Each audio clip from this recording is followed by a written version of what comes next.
Amen. So you're there in 2 Samuel chapter 17, and at this point, David has fled Jerusalem, and basically in this passage, what we're going to see is Hushai and Ahithophel basically giving counsel to Absalom, and Ahithophel is obviously with Absalom. Hushai is basically a mole. A spy, if you will. Basically, he's in there to help David, and we're going to see what happens here in this story. But first of all, Ahithophel gives advice to Absalom as far as how to go about taking out David. And notice what it says here in verse 1. It says, "Moreover, Ahithophel said unto Absalom, Let me now choose out 12,000 men, and I will rise and pursue after David this night. And I will come upon him while he is weary and weak-handed, and will make him afraid, and all the people that are with him shall flee, and I will smite the king only. And I will bring back all the people unto thee. The man whom thou seekest is as if all returned. So all the people shall be in peace." And the saying pleased Absalom well, and all the elders of Israel. So this would be like the best case scenario, right? Is that you basically just take out the one person that you need to take out, and then everybody else comes back, and no harm done, right? Besides the fact of the king obviously being taken out. And this is actually, if Absalom would have listened to Ahithophel, I believe this was what would happen. Meaning that this was actually the good advice for Absalom. This would have been really good advice for him to do. Actually, we saw before when they're leaving Jerusalem how David and his men were weary, and they were refreshing themselves, and so obviously you can see that the fact that he's saying they're weary and they're on their journey, all this stuff is very true. And now, when it comes to this, we already know that Ahithophel's counsel is very much golden, if you will. Like, he's got really good counsel. He has a lot of wisdom. Notice what it says before we even get into this chapter, what it said in the last verse of chapter 16. It says, "In the counsel of Ahithophel, which he counseled in those days, was as if a man had inquired of the oracle of God. So was all the counsel of Ahithophel, both with David and with Absalom." So, obviously, he's a very wise person. He knows, obviously, warfare and just how to deal with all this. He knows what's going on. But this is where Hushai comes in. And just to kind of give a refresher, go back to chapter 15 and verse 31, that David knew that Ahithophel was one of the conspirators. He knew that he was there with Absalom, and he actually basically was praying to God that someone would destroy his counsel, and then here comes Hushai. So this is obviously setting up for what's going to happen in this chapter. But in verse 31 here it says, "And one told David, saying, Ahithophel is among the conspirators with Absalom. And David said, O Lord, I pray thee, turn the counsel of Ahithophel into foolishness. And it came to pass that when David was come to the top of the mount where he worshipped God, behold, Hushai the Archite came to meet him with his coat rent and earth on his head." And so this is where Hushai comes in, and it's just kind of like, here you go. Here's Hushai. And Hushai wants to go with David. And then David actually tells him no. In verse 34 it says, "But if thou return to the city and say unto Absalom, I will be thy servant, O king, as I have been thy father's servant hitherto, so will I now also be thy servant. Then mayest thou for me defeat the counsel of Ahithophel." So we see that, okay, David's sending Hushai back to try to defeat this. He knows that Ahithophel's going to have good counsel. He knows that he's going to know how to deal with this situation. And so he's sending Hushai back to do that. But there's other elements here that we're going to see in chapter 17 that chapter 15 set us up for. Meaning this is that we know that Hushai's back there and that he's going to do that. But also in verse 35 it says, "And hast thou not there with thee Zadok and Abiathar the priest? Therefore it shall be that what things soever thou shalt hear out of the king's house, thou shalt tell it to Zadok and Abiathar the priest. Behold, they have there with them their two sons, Ahimaaz, Zadok's son, and Jonathan, Abiathar's son. And by them ye shall send unto me everything that ye can hear. So Hushai, David's friend, came into the city, and Absalom came into Jerusalem. So basically he has this plan that Hushai is going to basically try to destroy the counsel of Ahithophel, but basically Hushai is going to give the message unto the priests, and the priests are going to give it to their sons, and their sons are going to give it to David. And that's exactly what happens in chapter 17. Okay, so chapter 17 is literally just that being played out as far as what the plan was to be. So in chapter 17, the very beginning of it, we see Ahithophel gives his counsel, and everybody's pleased with that. Obviously, sounds like a good plan to me, like if that's what would happen. Verse 5 of 2 Samuel chapter 17, it says, Then said Absalom, Call now Hushai the Archite also, and let us hear likewise what he said. And when Hushai was come to Absalom, Absalom spake unto him, saying, Ahithophel hath spoken after this manner. Shall we do after his saying? If not, speak thou. And Hushai said unto Absalom, The counsel that Ahithophel hath given is not good at this time. I want you to notice that Hushai doesn't say, that's foolish, he doesn't completely disregard Ahithophel's advice or counsel. Because he's trying to basically, obviously, win over Absalom, and to basically just throw it out as if it's like just ludicrous, I think is going to basically be like, wait a minute, you're on David's side, right? Because you kind of can't be, Hushai can't be so on the nose. You know what I mean? Like, imagine if he's like, my counsel is that you give the kingdom back to David, right? They're going to be like, go pound salt and go back to your, basically, I knew it, you're his friend. So obviously, he's kind of had to be diplomatic about this. And what he's saying is that he's not saying that that's not good counsel altogether. He's saying at this time. He's like, that's not going to work in this moment, okay? And so he's very, I believe, wise in how he's saying this in order for them to basically hear him out and all that. In verse 8 there, it says, For, said Hushai, and he's going to basically give his reasonings why Ahithophel's advice isn't going to work, or why his counsel isn't going to work. And when you think about this, what he's about to say is very believable. Because of the history of David, because of all the stuff that David has gone through in his lifetime, I mean, what he's saying, it's not like, I don't think anybody's going to be looking at it and be like, you're just making stuff up. No, he's not going to be able to do this. In verse 8 here, it says, For said Hushai, Thou knowest thy father and his men that they be mighty men, and they be chafed in their minds as a bear robbed of her whelps in the field. And thy father is a man of war, and he will not lodge with the people, because he is hid now in some pit or in some other place, and it will come to pass, when some of them be overthrown at the first, that whosoever heareth it will say, There is a slaughter among the people that follow Absalom. And he also that is valiant, whose heart is as the heart of a lion, shall utterly melt, for all Israel knoweth that thy father is a mighty man, and they which be with him are valiant men. Now, all that's true, right? I mean, meaning that, David's story is that he's constantly in some cave or some pit somewhere hiding from Saul. So before he becomes king, that was who David was. He's no stranger to basically be on the run, to be dealing with this. This would be his bread and butter, if you will. Now, obviously, it's been years since he's had to do that, but it's not like this is unbelievable because he literally did this. It'd be different if he didn't do this and they're just like, you know what, David's going to be in some pit somewhere, he's going to be in some cave somewhere, he's going to be hiding. And they'd be like, you think so? But since he's done that in the past and he spent years on the run, then it's very believable, okay? And then and this is, I believe, very true if this were to happen, that because his men are mighty men of valor, okay, there's going to be a whole chapter pretty much dedicated to talking about David's mighty men.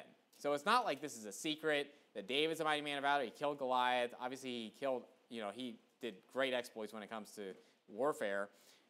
But the fact of the matter is that if they go out and they get beaten down by David's men, meaning like they're in this guerrilla warfare with them, then basically everybody's going to be like, all right, we're done. We're not following you.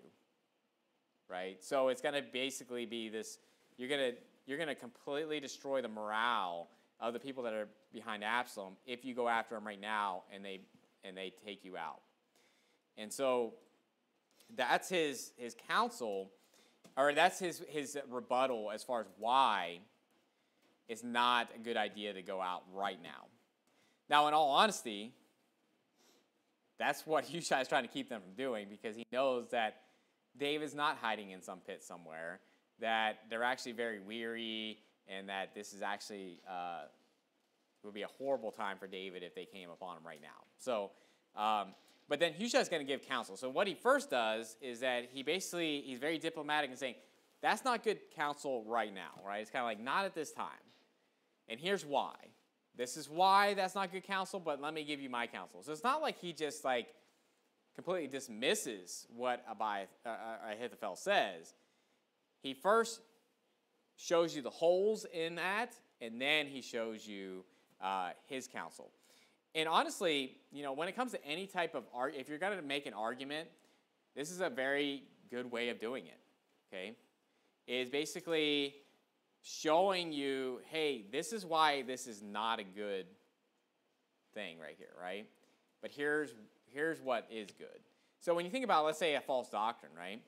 Let's say you're going to teach, or you're going to teach someone about a false doctrine. Well, take that false doctrine and then show how it's very unbiblical, right? This is why this doesn't work. This is why this can't work. This contradicts scripture over here, but here's good doctrine. Here's how all those scriptures make sense.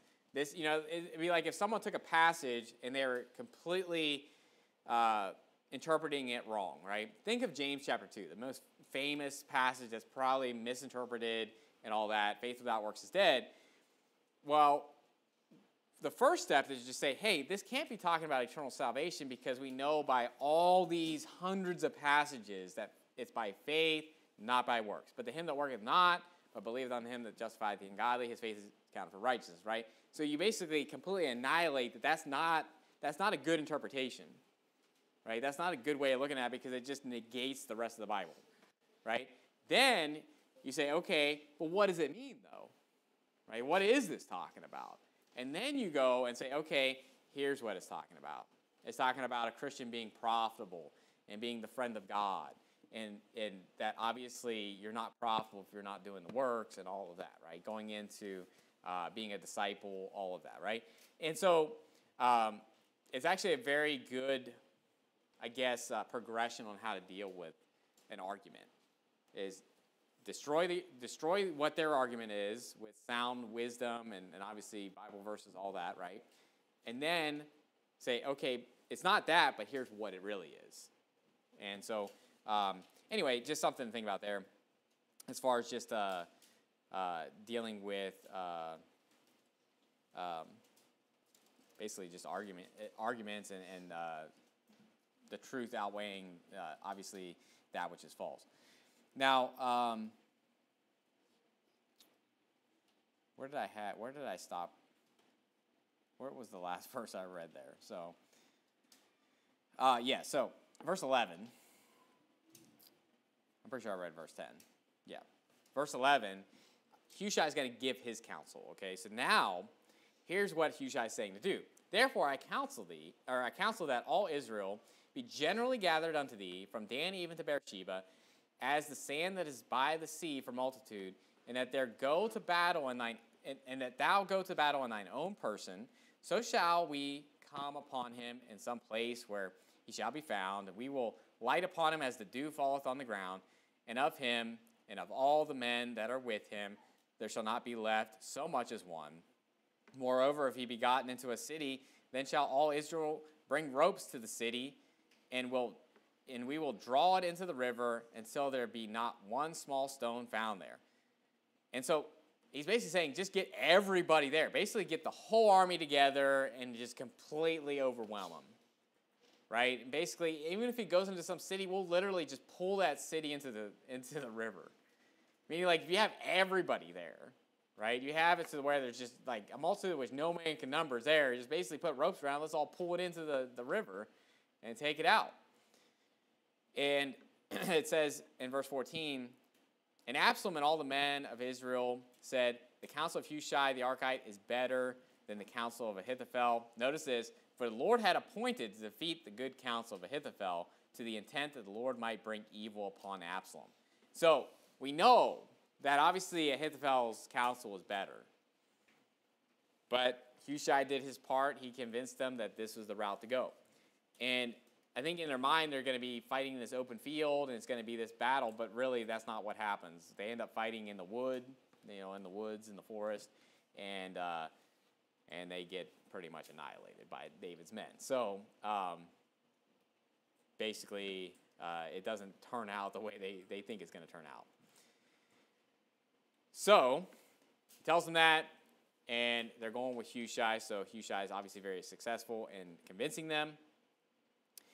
Verse 15 here, it says, then said Hushai unto Zadok and Abiathar, the priests, thus and thus did Ahithophel counsel Absalom and the elders of Israel, and thus have I counseled. Now, therefore, send quickly and tell David, saying, lodge not this night in the plains of the wilderness, but speedily pass over, lest the king be swallowed up, and all the people that are with him. Now Jonathan and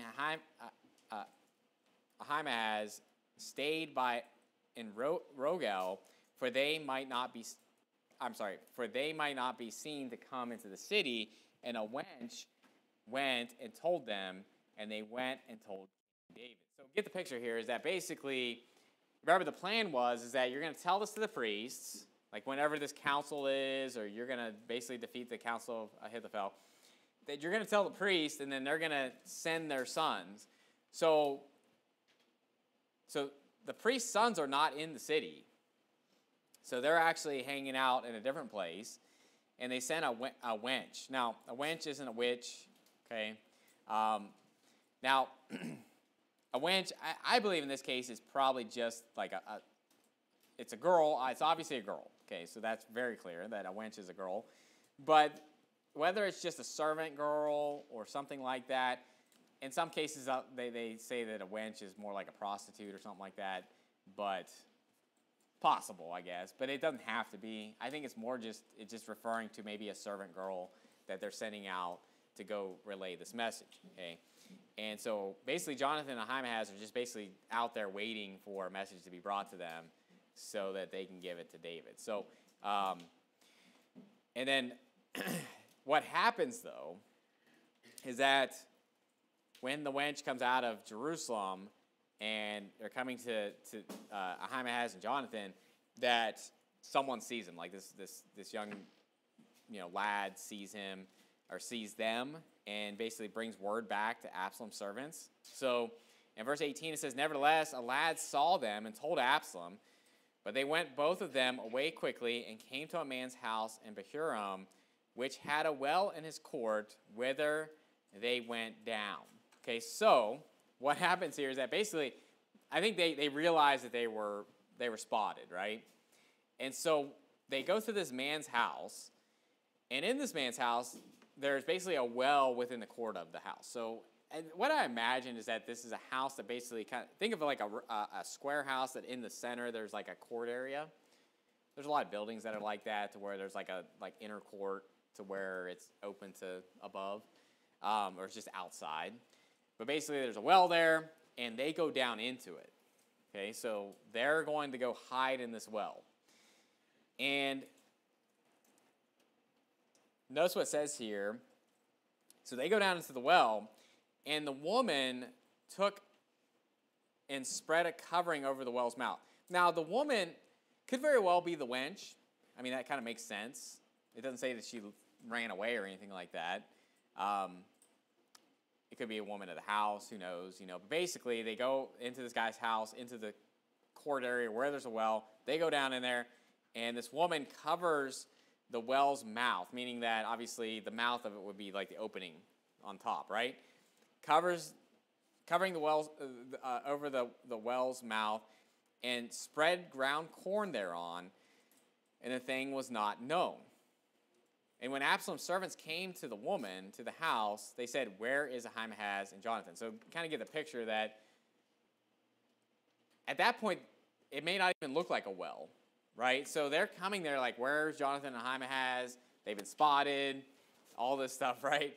And they come in there, and it's basically disguised. This well is disguised as if it's basically like this table probably that just has some corn on it and all this other stuff, right? And so they're obviously hiding down in the well. This is a story, and just reading through here is that just slowing down and reading the story just kind of, this is not something that just comes to mind as a story, is it? Where these two sons of the priest are hiding in a well. Because you kind of, I think sometimes, especially when we read through these books, is that we're kind of hitting the highlights as far as what's the end game, right? And not all the details in between. But this is just something that just never really stuck out to me, honestly, reading through this passage. And, but it's very interesting because this story right here very much parallels to like Rahab the harlot, okay? Because there's two men, and there's people that are coming after them, right? And this woman is hiding these men, right? And it says that, and notice what it happens. They come there asking, where is Ahimahaz and Jonathan? And the woman said unto them, they be gone over the brook of water, and when they had sought and could not find them, they returned to Jerusalem. So basically, kind of same thing. It's like, yeah, they went over that way, right? They went over across the brook. And they go out there, can't find them, and then they're just like, all right, we're going back. So isn't that very interesting on how much this parallels with Rahab the harlot? Just look at the passage. Go to Joshua chapter 2. Joshua chapter 2. I'm not going to read the whole chapter, obviously. But we know the story. Obviously, two messengers were sent into Jericho to spy it out. And Rahab the harlot hides them on the rooftop. And just to kind of see that here in verse 4. So Joshua chapter 2 and verse 4. Joshua 2 and verse 4, it says, and the woman took the two men and hid them and said thus, there came men unto me, but I wist not whence they were.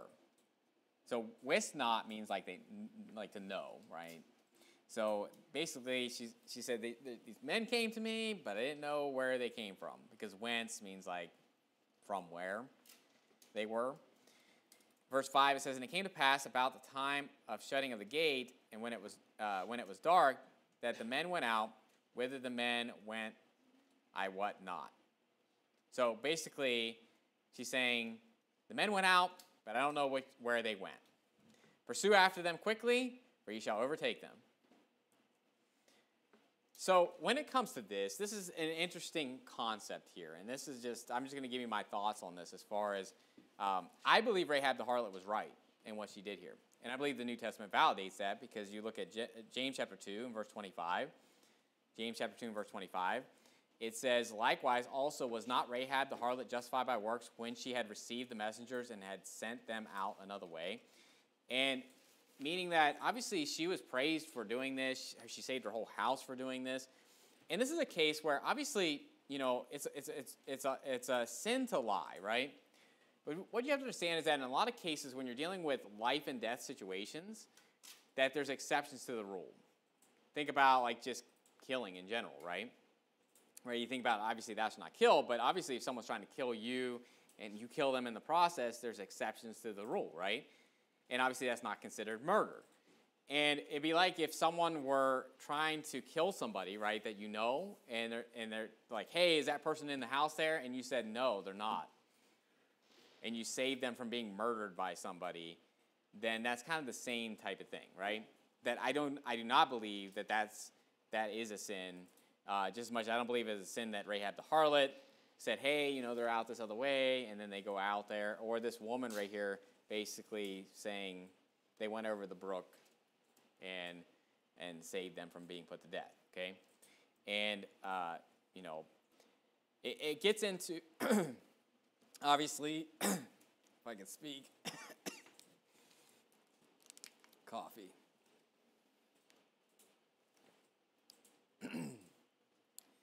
Think about nakedness, right?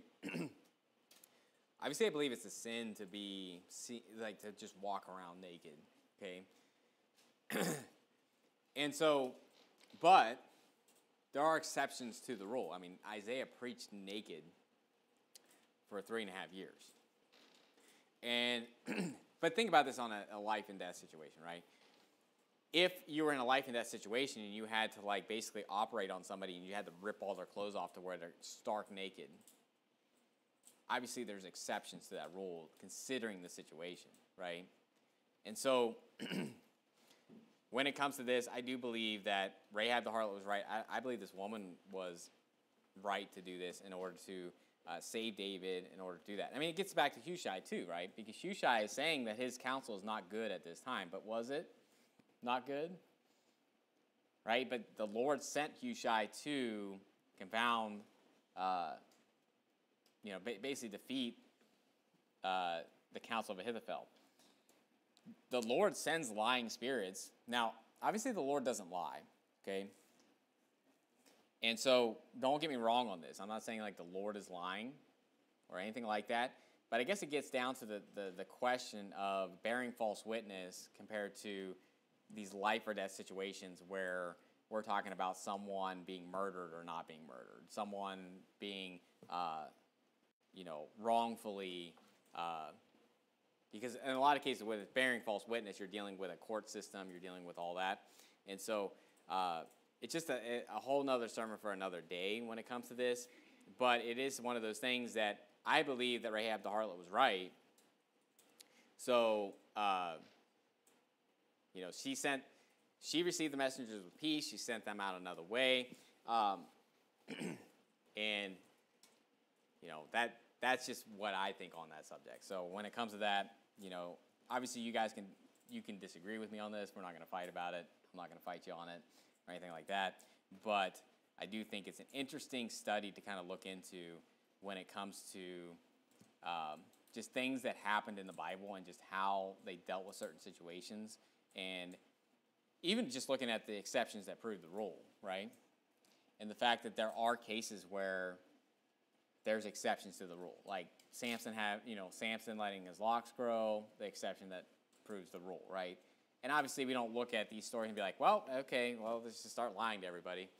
It's like, obviously that was a very extreme circumstance. Just as much as Isaiah preaching naked was a very extreme circumstance. Just as much as Ezekiel, like, laying on his side and eating bread that's cooked with dung is a very extreme circumstance, right? There's a lot of these cases where it's kind of like, yeah, we're not supposed to do that. They weren't supposed to do these things. But there was these exceptions to the rule dealing with those situations. And so I don't think anybody here would say that if someone was trying to kill somebody and you had to lie to that killer to not kill them, that you'd just be like, I don't know what to do in this case. I'm torn morally on what to do here, right?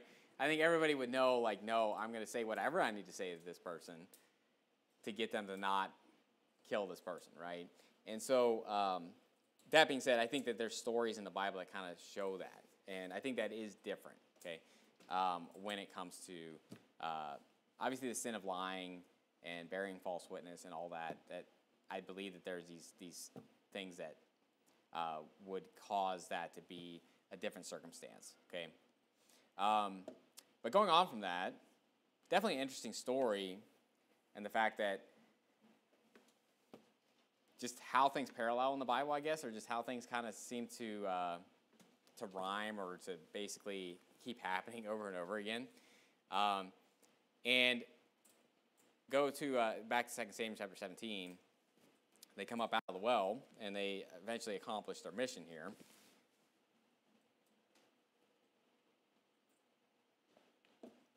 Second Samuel 17 and verse 21, it says, and it came to pass after they were departed that he came up out of the well and went and told King David and said unto David, arise and pass quickly over the water, for thus hath Ahithophel counseled against you.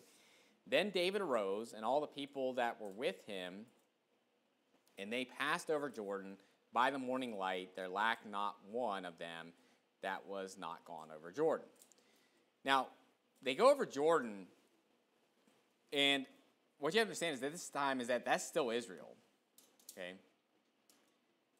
So because there's two and a half tribes over there, right? There's the Reuben, Gad, and the half tribe of Manasseh. And so at this point, they're on the west side of Jordan, and now they're going over to the east side of Jordan. And in verse 23, and we're going to see that the places that they're at, this is where if you want to learn, you want to know the geography of the area. So when they're there, you're like, I know where they're at, like on the map. It just kind of helps to kind of visualize where they're coming from, where they're going to.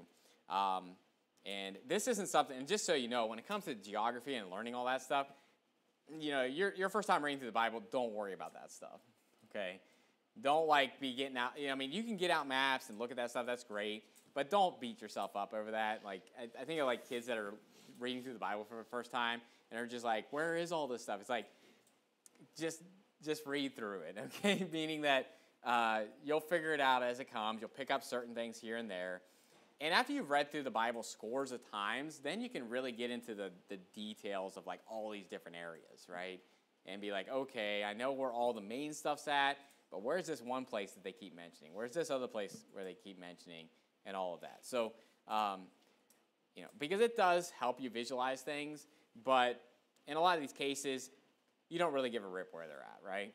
They're like, they crossed over Jordan and they're in some place over there, right? And you don't really care that much. But obviously every detail matters when it comes to knowing the Bible and knowing all the truths of the Bible. So, but I do think that geography is definitely lower on the list of things that you really have to know a lot about, okay? But in verse 23 here, Ahithophel is going to kill himself because they didn't take his counsel. Now, the thing that's interesting about this whole story is that they state that Hushai's counsel is better than Ahithophel's, but Hushai tells him, go ahead and flee, though, right? It's kind of like this idea of you need to flee, get out of the plains, because Hushai says, hey, he's in some pit somewhere, he's in some cave. Honestly, he's out in the field somewhere, right? He's out in the middle, in the open. And so he sends messengers out there, and it's kind of like just in case they go out and they follow Ahithophel's advice, then make sure you're not there, okay? Make sure you're out of the way. And basically, once they can't find David, they can't find the priest's sons or anything like that, then Ahithophel realizes they're not going to follow his counsel. And I believe why he kills himself is probably a testament to that he knows that his counsel is the only way they're going to win this. I think he knows that if they don't win, he's a dead man. Right? So it says here in verse 23, and when Ahithophel saw that his counsel was not followed, he saddled his ass and arose and gat him home to his house, to his city, and put his household in order and hanged himself and died and was buried in the sepulchre of his fathers. Now, you could say that he's just very emotional about the fact that they didn't take his counsel. They're just really upset that he took someone else's counsel. But I don't believe that's the case. I don't think you kill yourself over the fact of, someone took... maybe he's just used to them always taking his counsel, and then it just broke him when they didn't take his counsel, right? But I think it's deeper than that. I think it's more of kind of like the Philippian jailer type of thing, right? Where the Philippian jailer is going to kill himself because he knows that if all the prisoners left, he's going to be executed. And so Ahithophel is probably more so afraid of the retribution that's going to happen to him when David comes back into his kingdom and he was one of the main conspirators. So Ahithophel, I believe, is that wise. I think he's that knowledgeable to know that this isn't going to go well for Absalom, right? That he missed his opportunity to take them out. And so I give more credit to Ahithophel there, meaning I'm not saying he should have killed himself. I'm just saying that I give him more credit than he was just really upset that they didn't take his counsel and he killed himself. I think it's more the fact that he literally knew that was the only route they were going to win. That was it, and they didn't follow it. They're done. And so anyway, he kills himself. He hangs himself. And verse 23, I'm sorry, not verse 23, verse 24, It says, then David came to Mahanaim, and Absalom passed over Jordan, he and all the men of Israel with him. And Absalom made Amasa captain of the host instead of Joab, which Amasa was a man's son whose name was Ithra, an Israelite, that went into Abigail, the daughter of Nahash, sister to Zeruiah,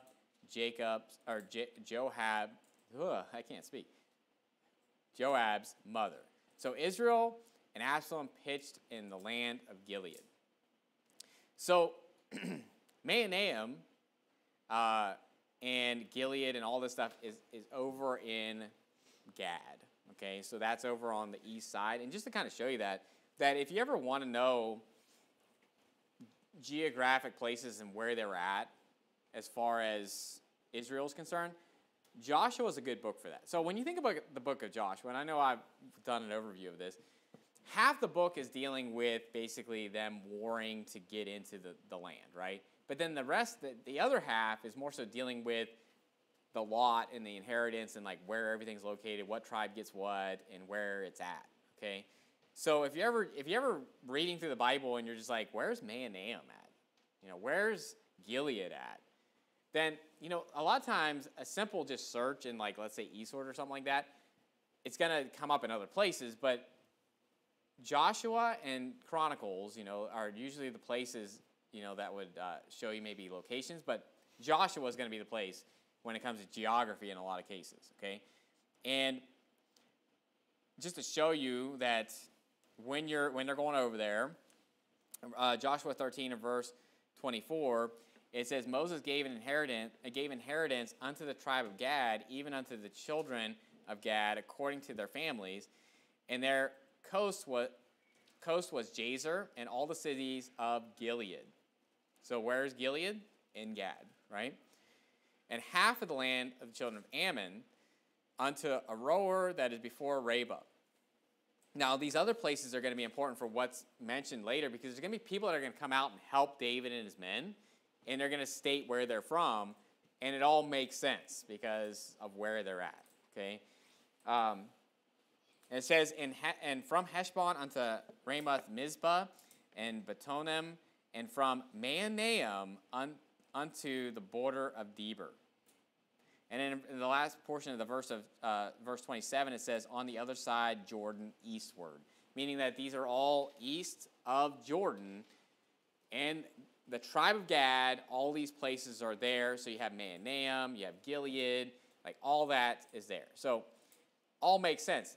That being said, is if you know the geography, if you already know that going into this, it's just like it's already clicking with you. You're like, that makes sense. They're over in Gilead. They're over in here. But when you're reading other places about Gilead, you're like, where's that at? And you can just visualize the map as far as Israel is concerned. There's Jordan that's over here, and here's these other provinces that, if you remember when they come into the land, the two tribes, Gad and Reuben, and the half tribe of Manasseh are like, we want to stay over here before they even cross over to get into Jericho, right? We want this inheritance, and that's what's going on there. And so they're over there. Now, this information about Amasa. So Amasa is Joab. So Abishai, Joab, and Asahel were all three brothers, right? But they are the sons of Zeruiah, David's sister. And Abigail is also David's sister, and she had Amasa, okay?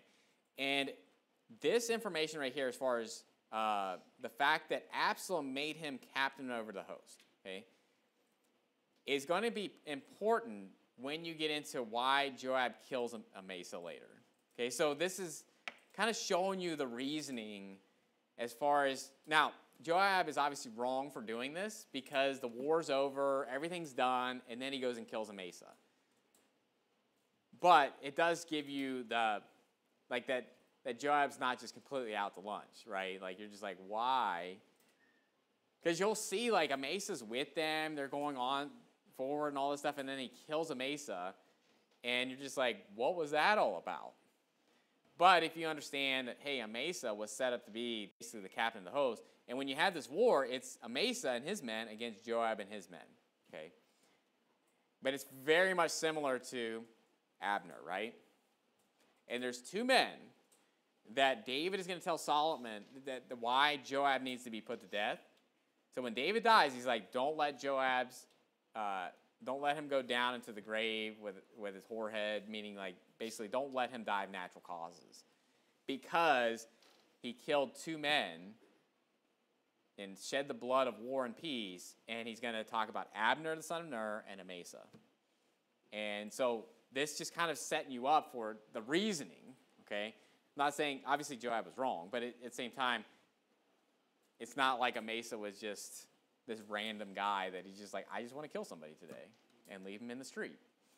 And so, but he's also related to him, okay? So they're cousins, all that. Now, what's interesting about this, too, and this is just something that I noticed when I was reading through this, too, as far as Amasa, it says that Abigail, the daughter of Nahash, sister to Zeruiah, Joab's mother, is that Abigail might have been adopted. Now, it's either that Nahash could be something that maybe that was the name of, their mother, and all that, but, or that's another name for Jesse, or whatever. But if you remember, there's 8 brothers, or there's 7 brothers to David, right? And then we were talking about how the fact that they had the list and David's the 7th. So the idea of having like adopted siblings is actually kind of making a lot of sense when you think about maybe Abigail was.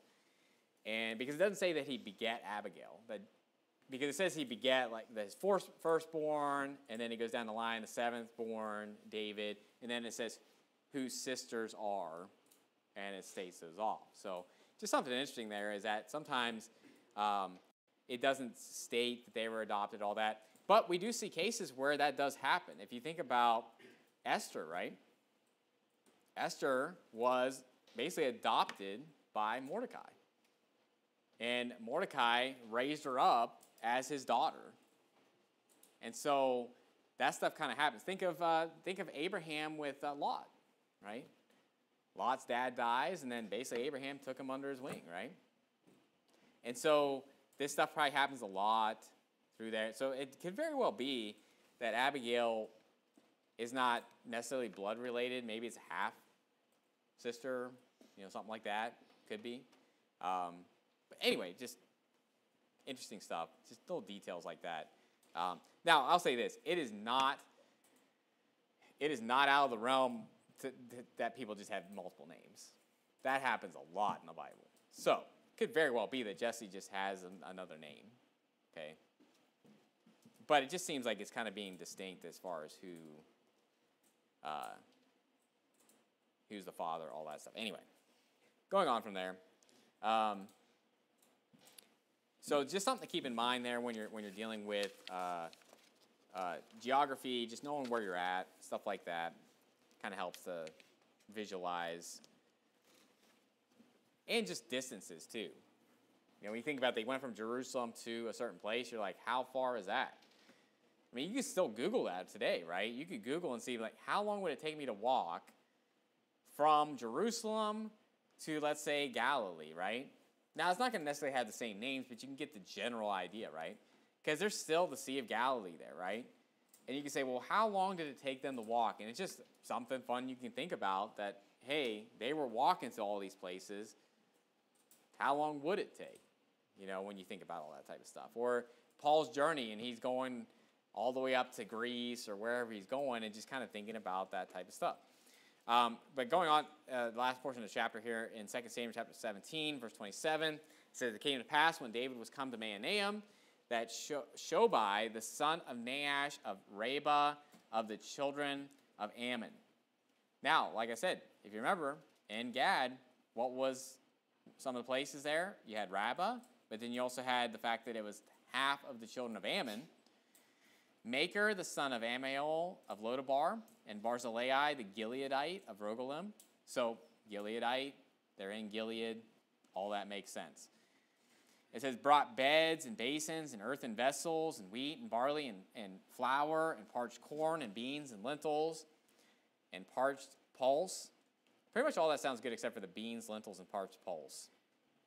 But then you get into verse 29, it says, and honey and butter and sheep and cheese of kine, and for David and for the people that were with him to eat. For they said, the people is hungry and weary and thirsty in the wilderness.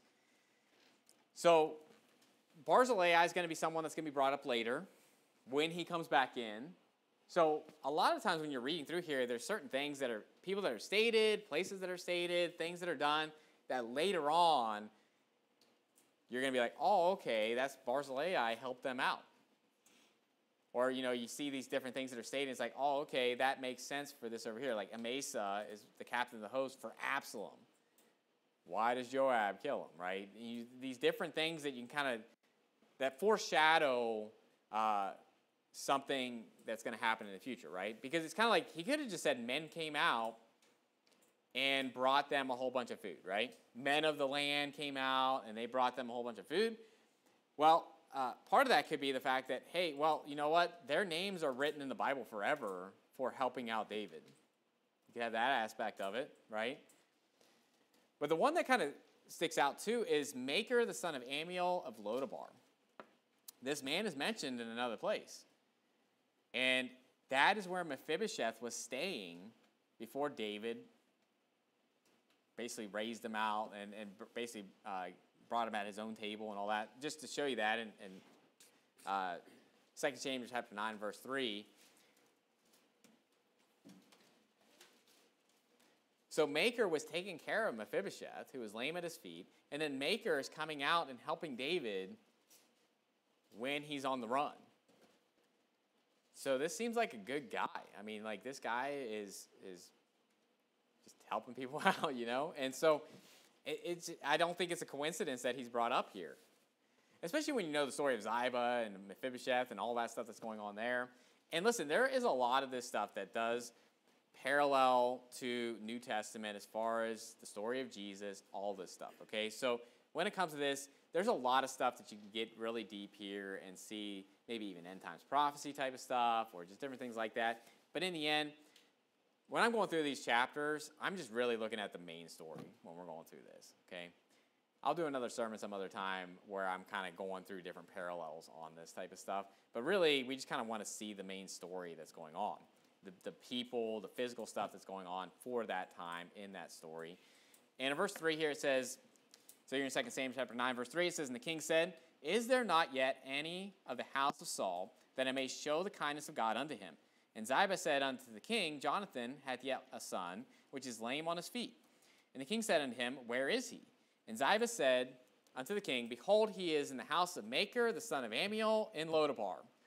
I think there's no doubt the same person, right? So it says, then King David said, sent and fetched him out of the house of Makir, the son of Amiel, from Lodabar. And that's really the only time you ever see this guy mentioned, is that's where Mephibosheth was staying, and that is who comes out to help David.